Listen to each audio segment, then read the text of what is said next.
గారికి అలాగే ఏబిఎన్ ఆంధ్రజ్యోతి ప్రేక్షకులకు మీరంటున్నట్లుగా నిజంగా నాయకుడు ఎలా ఉంటే ఆ నాయకుడు వెనకాల ఉండే ఆ క్యాడర్ కూడా అలానే ఉంటుంది.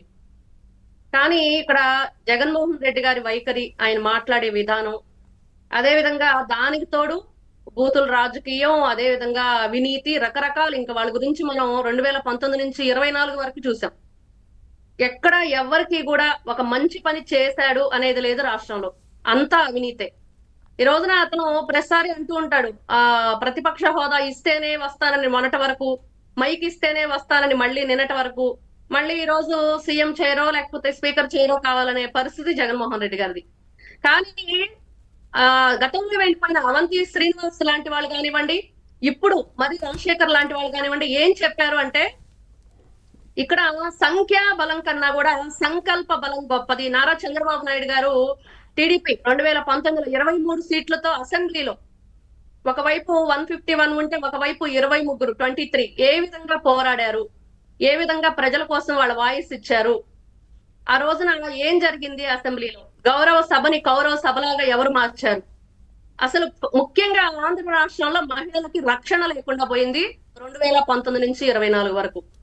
ఈ రోజు కూడా వాళ్ళు అప్పట్లో వాళ్ళ అధికారుల ఏమనాలో అర్థం కాని పరిస్థితి. నిజంగా వైఎస్ఆర్సీపీ పార్టీ చేసిన పనులకి ఏమాత్రం నిస్సిగ్గుగా ఇప్పటికి కూడా వాళ్ళు ఇలాంటి అభూత కల్పనలు, అదే విధంగా అబద్ధాలు చెప్పటం, వాళ్ళ ఏదైతే ఒక కరపత్రిక ఏదైతే ఉందో దాంతో వాళ్ళు ఇష్టానుసారంగా రెచ్చిపోయి ఇప్పటికీ అదే పరిస్థితి కొనసాగించడానికి ఖచ్చితంగా వాళ్ళ క్యాడర్ ఎందుకు వాళ్ళని వీడి మరి ఎటువైపు వాళ్ళు చూపులు చూస్తున్నాయి, ఎక్కడికి చేరుతున్నారు ఈ రోజు అంటే అందరికి కనిపిస్తూనే ఉంది. నిన్న 3 ఎమ్మెల్సీలు కానివ్వండి, ఇంకా జరగబోయే ముందు ముందు ఎవరెవరు ఎటువైపు వెళతారు.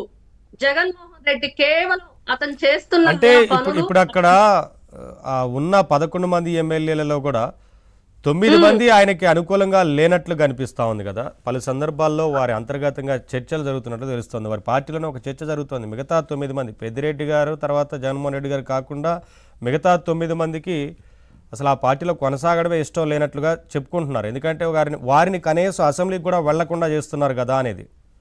అవును, అదేనండి. 10వ ఎమ్మెల్యే పెద్దిరెడ్డి, 11వ ఎమ్మెల్యే జగన్మోహన్ రెడ్డి, వీళ్ళిద్దరు తప్పించి మిగతా 9 మంది ఆ రోజు చూసాం.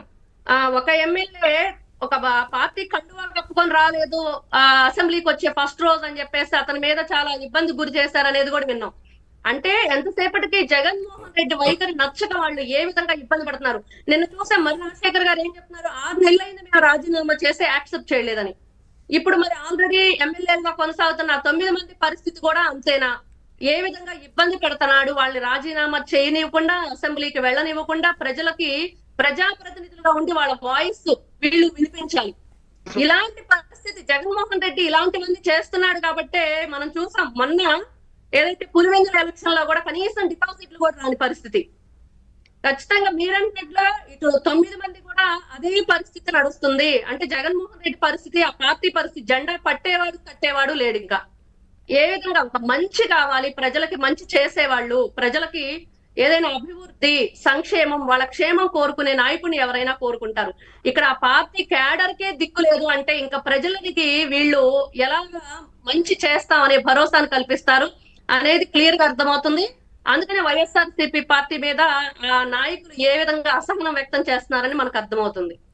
యా సార్, రవికిరణ్ గారు, అంటే కార్యకర్తల్ని కలవడానికి కూడా పాసులు ఏర్పాటు చేసి పాసులు జారీ చేసిన పరిస్థితి ఉంది అని అంటే ఇక కార్యకర్తల్లో అర్థం కాదా ఏం జరుగుతుంది అసలు ఈ పార్టీలో? ఇప్పటికీ 11 సీట్లు ఇచ్చి ఆ తీర్పు ప్రజలు ఇచ్చిన తర్వాత కూడా వైఖరిలో మార్పు రాకపోతే ఎలా అనే భావన ఖచ్చితంగా